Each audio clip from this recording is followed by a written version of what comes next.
하나님 말씀 누가복음 11장 1절부터 4절 말씀입니다.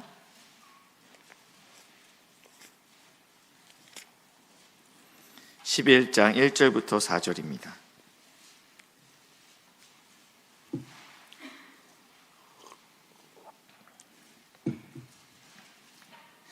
교독하시고 마지막 4절 같이 읽겠습니다. 예수께서 한 곳에서 기도하시고 마치심에 제자 중 하나가 여짜오되 주여, 요한이 자기 제자들에게 기도를 가르치신 것과 같이 우리에게도 가르쳐 주옵소서.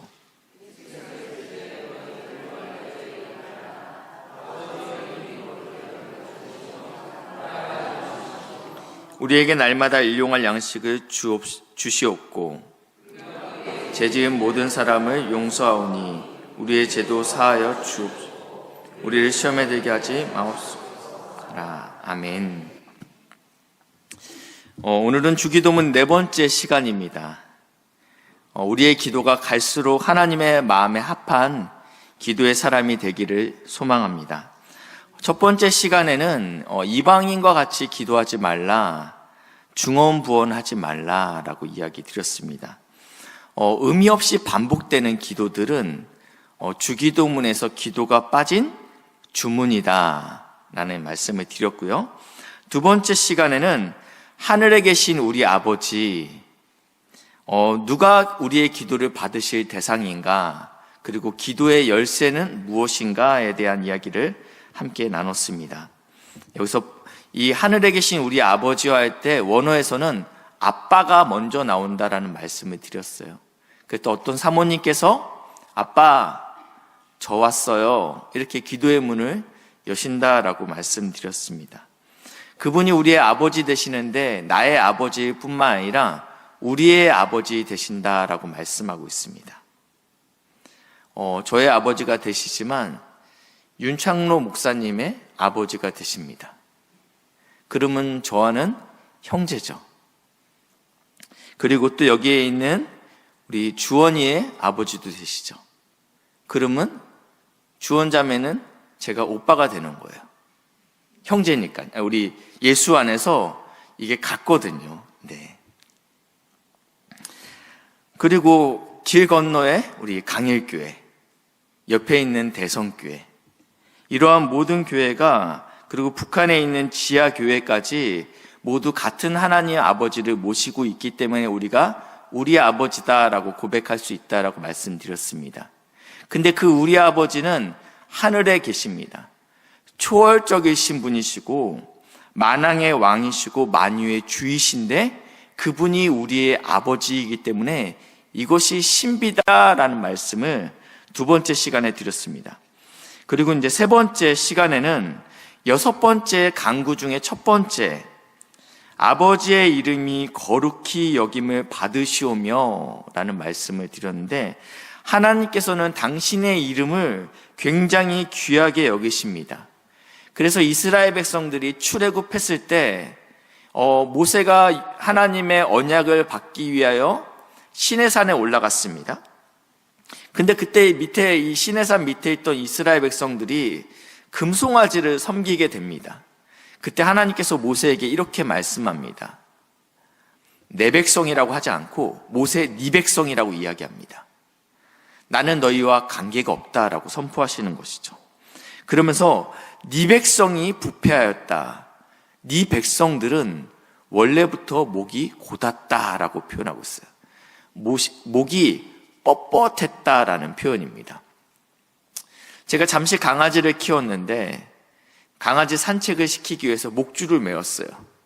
근데 이 강아지가요, 지가 원하는 대로 가기 원하지 내가 원하는 대로 끌려오지 않습니다. 그럴 때 어떻게 하죠? 버티는 거예요. 네. 이 조그만 치아와인데도 이게 쉽지 않더라고요. 네. 고집이 세요. 계속 땡기는데 자기는 끝까지 안 끌려오겠다고 우깁니다. 그럼 어떻게 합니까? 확 잡아 당기죠. 그렇죠? 이게 목이 곧은 상태입니다. 교만한 상태입니다. 이스라엘 백성이 지금 이러한 모습으로 있다라는 것입니다. 그러면서 하나님께서 이렇게 말씀하십니다. 그들을 진멸하겠다. 그리고 모세, 너를 큰 나라로 너의 후손을 통해서 내가 큰 나라를 만들겠다. 그때 이 모세가 하나님께 이렇게 기도합니다. 출애굽기 32장 12절 말씀인데요. 어찌하여 애굽 사람들이 이르기를 여호와가 자기의 백성을 산에서 죽이고 지면에서 진멸하려는 악한 의도로 인도해 내었다고 말하게 하시려 하나이까. 기껏 여기까지 인도해냈는데 너희들이 그렇게 애써서 도망갔는데 기껏 너희가 간 게 이 광야에서 죽는 거였어? 이러한 이야기를 하나님께서 들으시면 안 되지 않습니까? 그러니까 이건 이스라엘 편에서 한 기도가 아니고 모세가 하나님 편에서 한 기도입니다. 당신의 이름에 누가 되지 않았으면 좋겠습니다. 당신께서 여기까지 인도하셨는데 이스라엘 백성 잘못했다고 여기서 쳐버리면 이스라엘 백성이 욕을 먹는 게 아니라 당신이 욕을 먹습니다. 이렇게 기도하고 있습니다. 하나님, 당신의 명예가 실추될 수 있음을 제가 상기시켜 드리겠습니다. 지금 이 기도가 무슨 기도입니까? 당신의 이름이 거룩히 여김을 받길 원합니다. 이 간구입니다. 놀랍게도 하나님께서는 이 기도 끝에 이렇게 이야기하십니다. 하나님의 뜻을 돌이키시매 라고 이야기합니다. 하나님 변개치 않으시는 분이신데 자신의 뜻을 바꾸셨습니다. 무엇 때문에요? 당신의 이름 때문입니다. 그러니까 이 6개의 간구 중에 이 첫 번째 간구가 굉장히 능력 있는 간구입니다. 하나님의 이름이 높임을 받으시기를 원합니다. 우리 삶 가운데 간구하시고 선포하시는 은혜가 있으시길 주님의 이름으로 축복합니다. 이렇게 3주간의 내용을 복습했습니다. 오늘은 두 번째 간구입니다. 나라가 임하시오며. 예수님은 사역을 시작하시면서 이렇게 선포합니다. 어떤 선포를 하냐면 하나님의 나라가 가까이 왔다라고 선포하십니다. 마태복음과 마가복음을 비교해 볼 건데 첫 번째는 마태복음입니다. 이때부터 예수님께서 비로소 사역을 시작하셨습니다. 뭐라고 시작하시냐면 회개하라, 천국이 가까이 왔느니라. 메시지의 핵심은 천국이 가까이 왔다라는 것입니다. 마가복음입니다. 마가복음 1장 15절. 이르시되 때가 찼고 하나님의 나라가 가까이 왔으니 회개하고 복음을 믿으라. 지금 같은 내용입니다. 같은 내용인데 마태복음에서는 천국이라고 표현하고 있습니다. 마태복음 한번 보여주시겠어요? 마태복음에서는 천국이라고 표현하고 있습니다. 왜냐하면 이 천국은 한문이죠. 한문. 이걸 풀었으면 하늘나라가 됩니다. 하늘나라가 되죠. 왜냐하면 이 마태복음은 이 기록 대상이 유태인입니다. 여호와의 이름을 망령되이 일컫지 말라라는 이 말씀 때문에 하나님의 이름을 함부로 입에 올릴 수 없었습니다. 그래서 하나님 대신에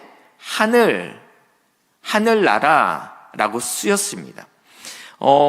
그렇기 때문에 이 하늘나라가 한자 문화권 아닙니까? 저희 나라는 중국의 영향을 받아서 그래서 이게 천국으로 번역되었습니다.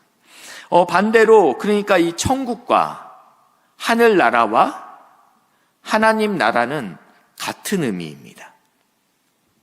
근데 우리는 천국에 대한 오해를 갖고 있죠. 어떤 오해를 갖고 있습니까?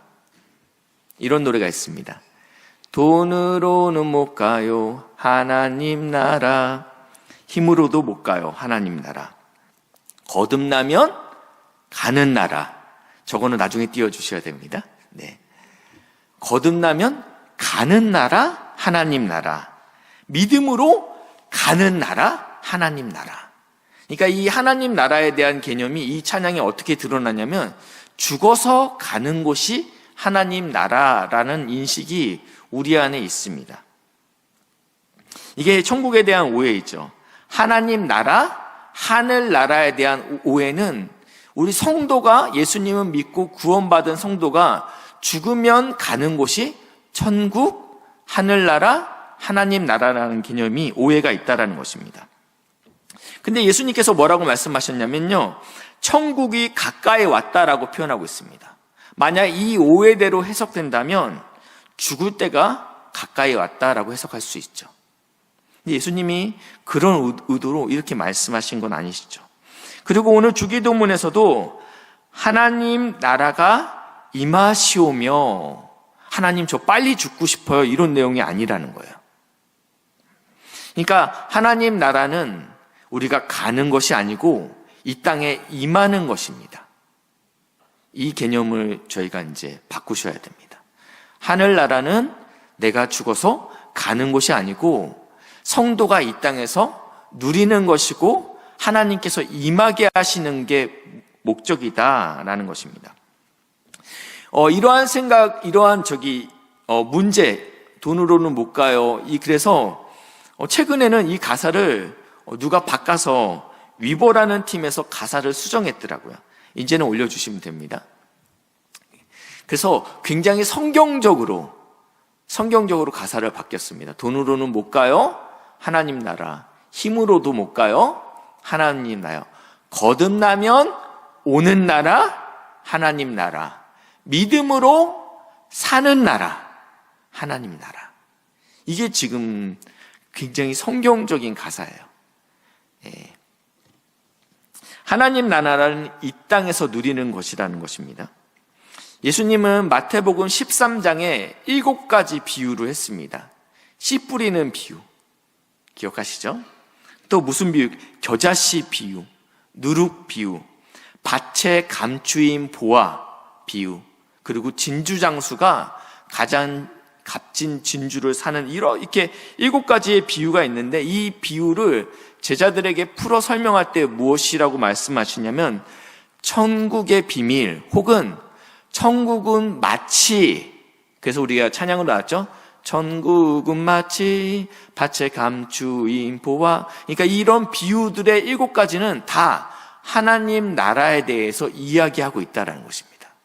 그러니까 예수님이 오자마자 첫 번째 시작했던 사역은 회개하라, 천국이 가까이 왔다.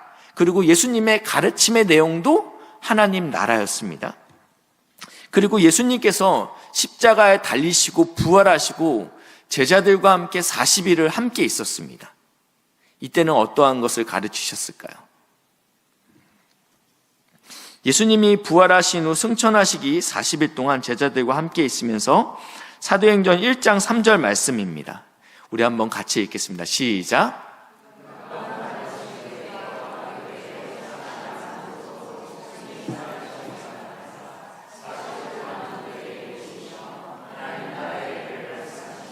아멘.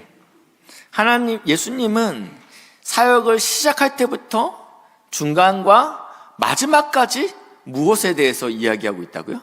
하나님 나라에 대해서 이야기하고 있대요. 예수님뿐만 아니라 저희는 사도 바울을 굉장히 존경합니다. 이 사도 바울도요, 로마에서 투옥되는 2년간 가택연금이 되어 있는 상태였죠.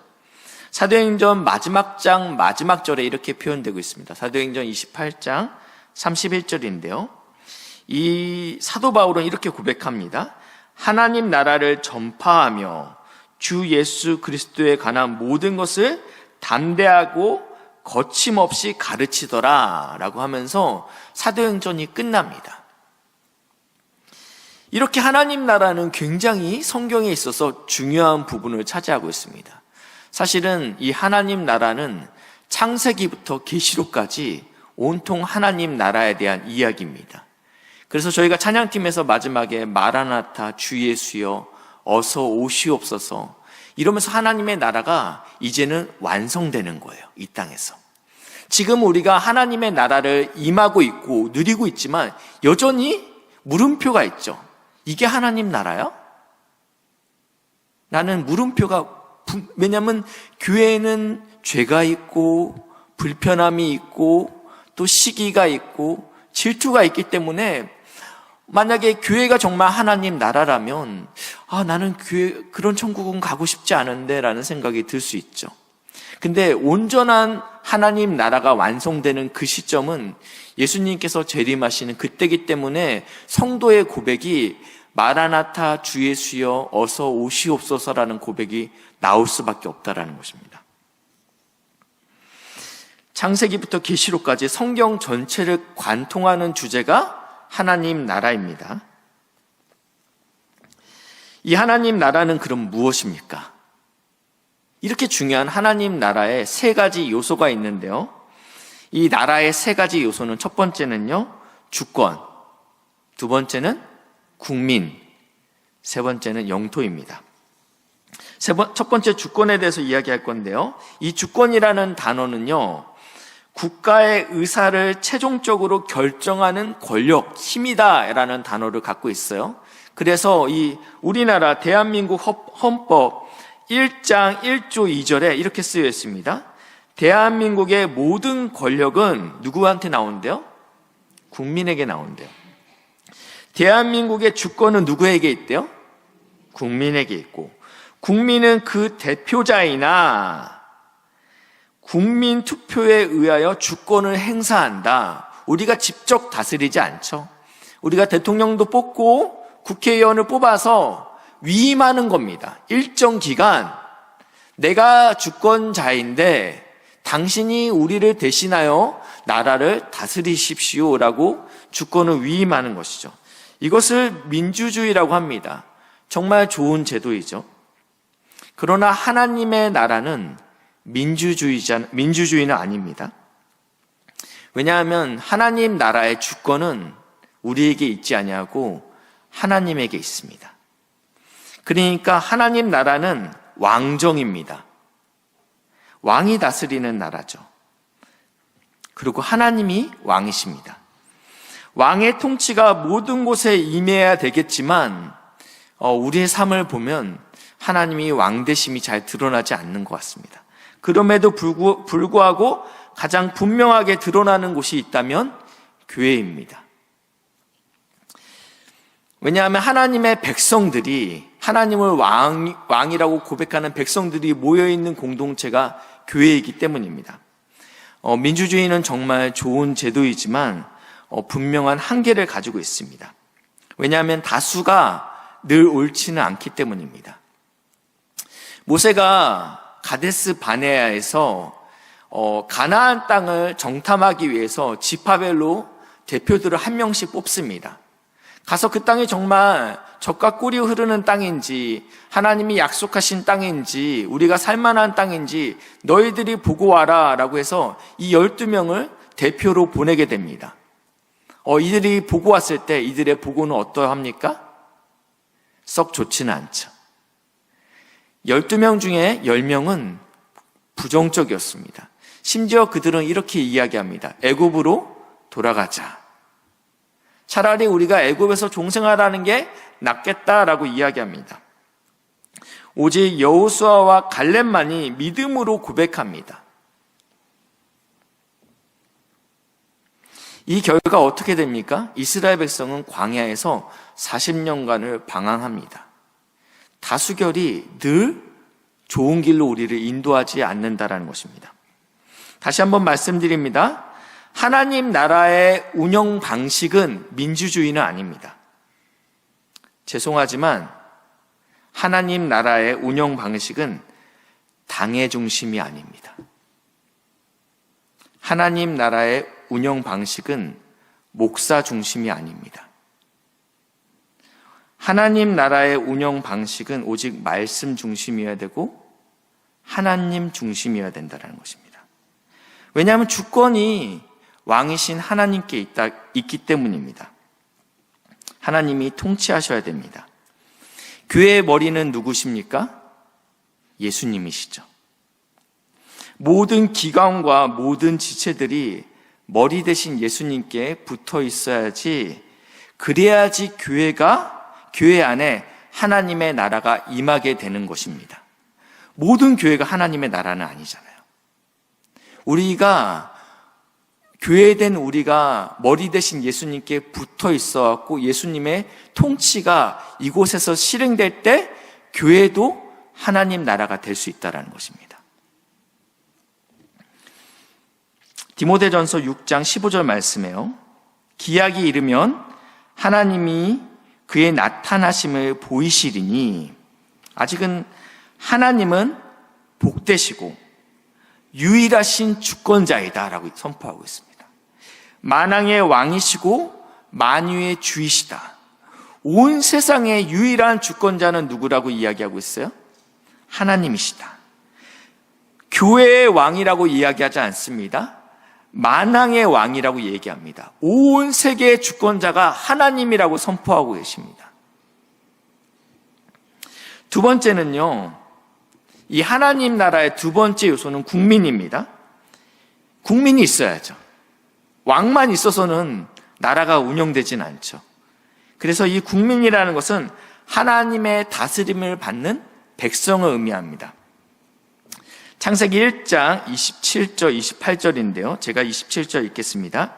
사람이 자기 형상 곧 하나님의 형상대로 사람을 창조하시되 남자와 여자를 창조하시고 28절 시작.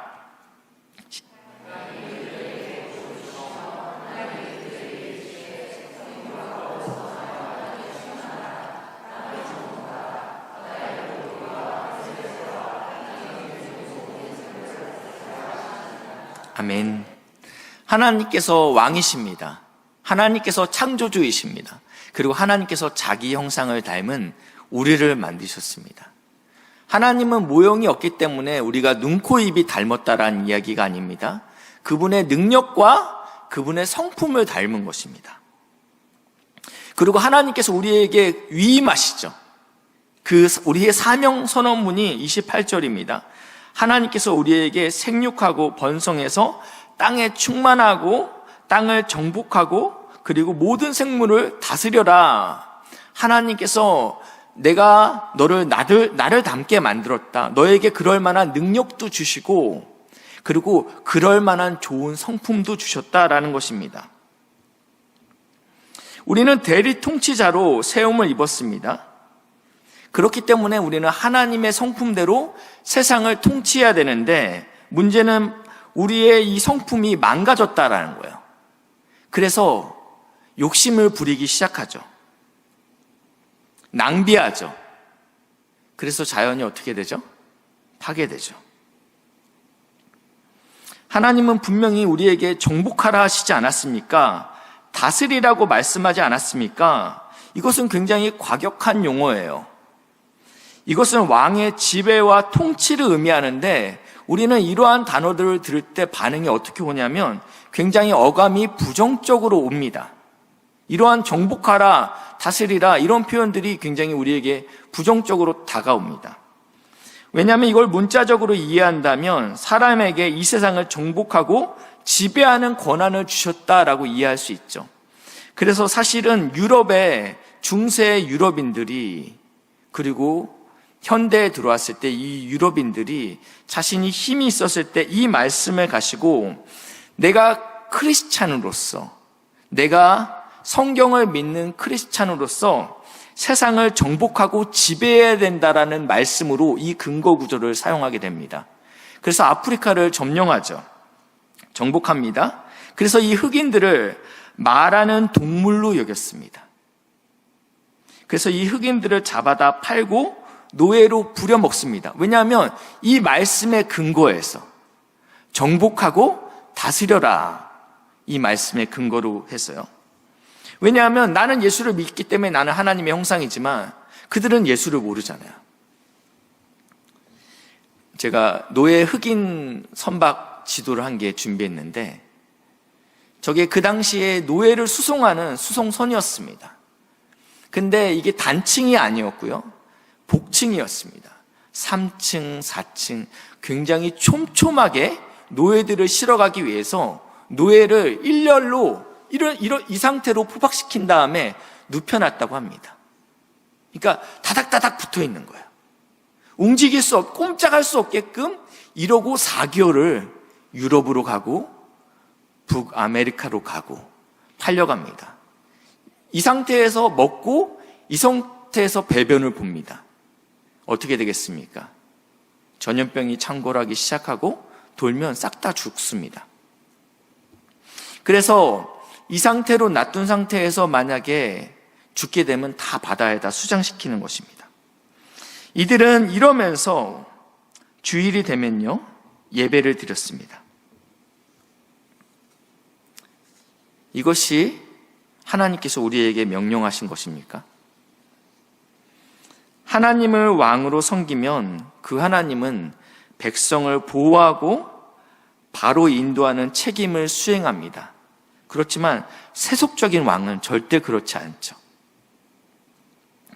세속적인 왕은 더 많이 가지려 하고 더 많이 섬김을 받으려 합니다. 그래서 예수님께서 이렇게 말씀하세요. 선한 목자는 예수님 한 분뿐이다 라고 말씀하고 있어요. 그 선한 목자는 양을 위하여 자신의 목숨을 버린다라고 말씀하고 있습니다. 하나님의 리더십은요, 섬기는 리더십이고 죽는 리더십입니다. 하나님의 성품을 닮은 우리에게 하나님께서 이것을 요구하셨던 것입니다. 하나님의 7째 해에도 땅을 안식하게끔 했습니다. 마음껏 부려먹어라 라고 땅을 그렇게 말씀하지 않았어요.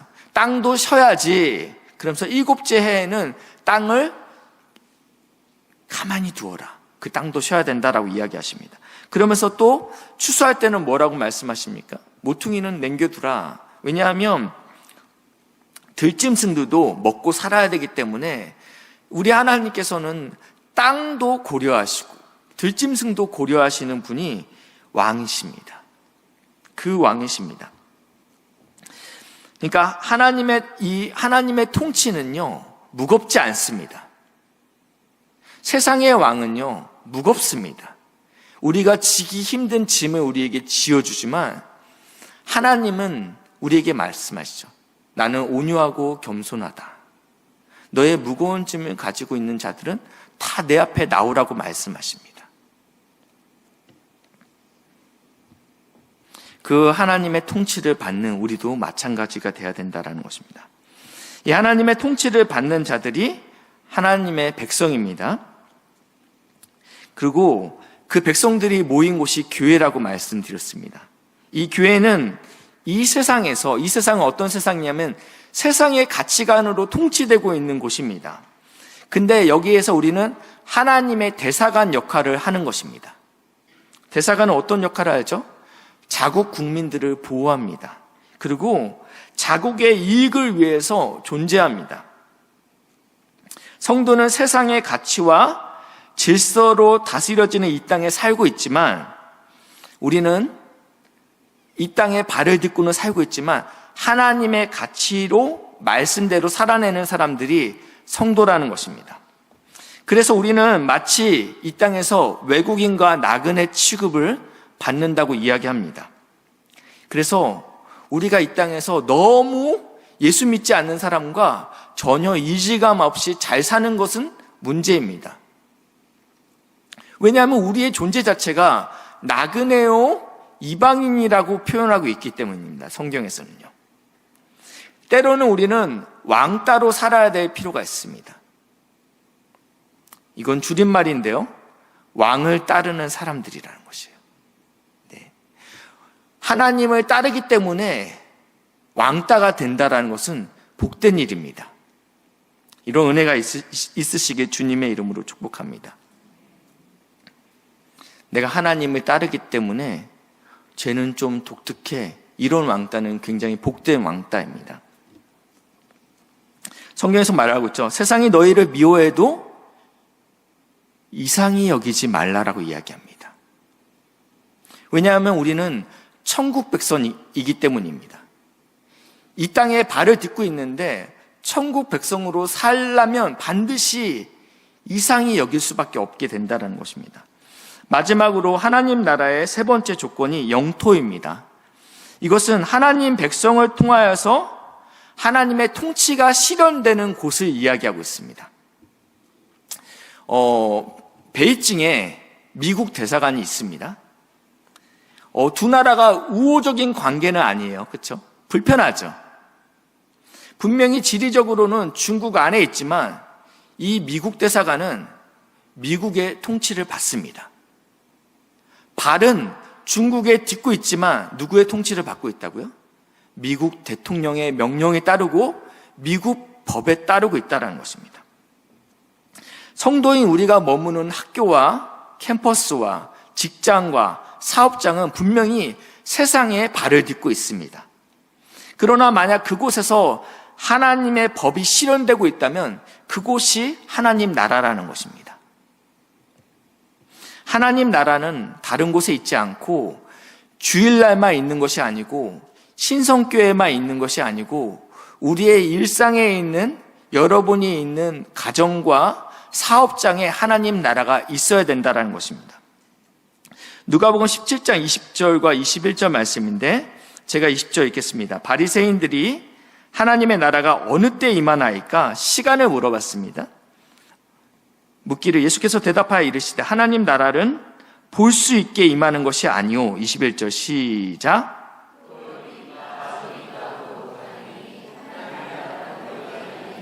아멘. 하나님 나라는 이게 보이는 신성교회 여기에 임하는 것이 아니고 보이지는 않는데요. 여러분이 간판을 붙이고 다니는 건 아니잖아요. 여기다 신성교회라고 붙이고 다니는 건 아니잖아요. 그렇지만 우리가 있는 사업장에 너희 안에 있다. 하나님의 나라가 지금 여기에 있다라고 말씀하고 있습니다. 하나님의 나라가 우리가 있는 캠퍼스와 우리가 있는 사업장에 그리고 내가 있는 직장에서 일어나기에 주님의 이름으로 축복합니다. 찬송가에 보니까요. 이게 어떻게 제가 음을 못 잡겠네요. 높은 산이 거친 들이 조막이나 궁궐이나 내 주 예수 모신 곳이 그 어디나 하늘나라. 네. 높은 산이나 거친 들이나 그리고 초막이나 너무 형편없어요. 내가 이렇게 내 인생이 이렇게 아직까지 내가 이렇게 어렵게 사나? 어떤 사람은 좋은 집에 살아요. 그러나 그것과 상관없이 주님이 나의 주인으로 모셔지고 있는 삶이라면 그곳이 하나님 나라라고 이야기하고 있습니다. 우리는 어떻게 하면 하나님의 나라를 우리 삶 가운데 이룰 수 있을까요? 두 가지만 보시겠는데요. 첫 번째는 온 나라의 주인이 누구인지 분명히 알아야 됩니다. 누가 왕이십니까? 그리고 누가 다스리십니까? 누가 나의 삶을 주관하시는가? 심지어 내 인생이 뜻대로 풀리지 않을 때에도 우리는 선포해야 됩니다. 두려움 가운데 있더라도 누가 나의 주인이신지 분명히 알아야 된다는 것입니다. 이걸 깨닫게 되면요, 인생이요 무섭지 않습니다.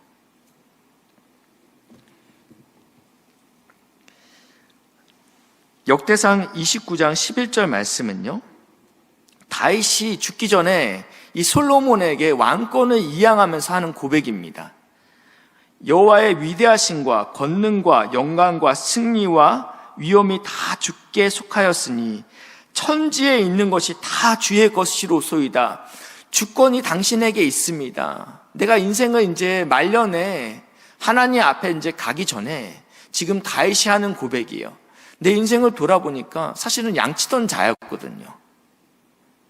네, 아버지가 사무엘 선지자가 자기 집에 왔을 때 제일 중히 여기지 않았기 때문에 넌 가서 양쳐. 형들은 다 그 중요한 자리에 있었잖아요. 근데 나는 양치고 있었어요. 그럼에도 불구하고 하나님께서 나를 기억하셔서 나를 이스라엘의 왕으로 세우셨구나. 이것이 너무너무 놀라운 사실인 거죠. 그러니까 인생을 돌아보니까 천지의 모든 것이 다 주님의 것입니다 라고 선포하고 있는 것이에요. 그러면서 여호와여 주권도 주께 속하였사오니 주는 높으사 만물의 머리이십니다. 선포합니다. 12절 같이 읽겠습니다. 시작.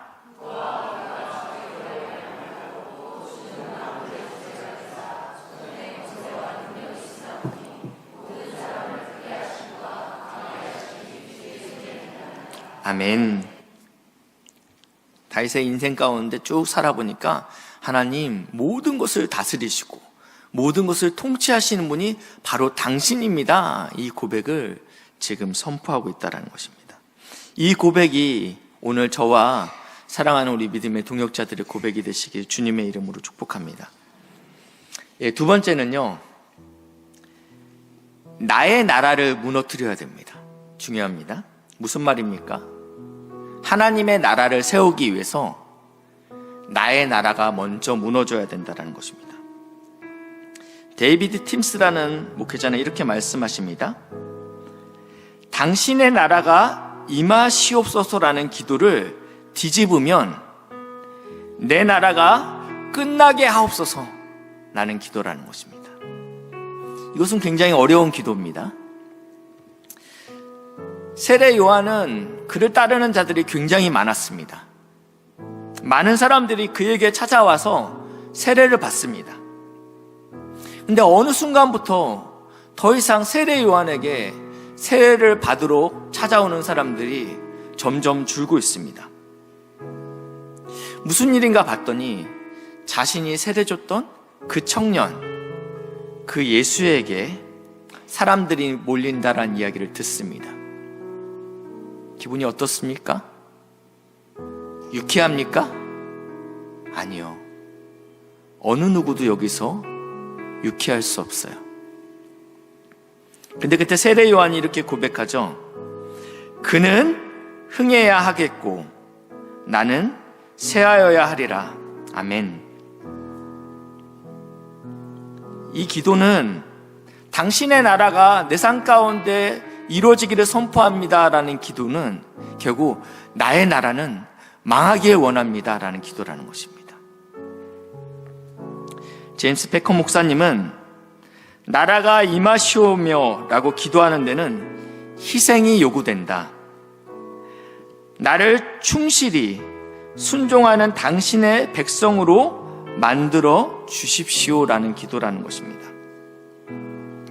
우리의 삶 가운데 나는 죽고 예수로 사는 인생이 되시길 주님의 이름으로 축복합니다.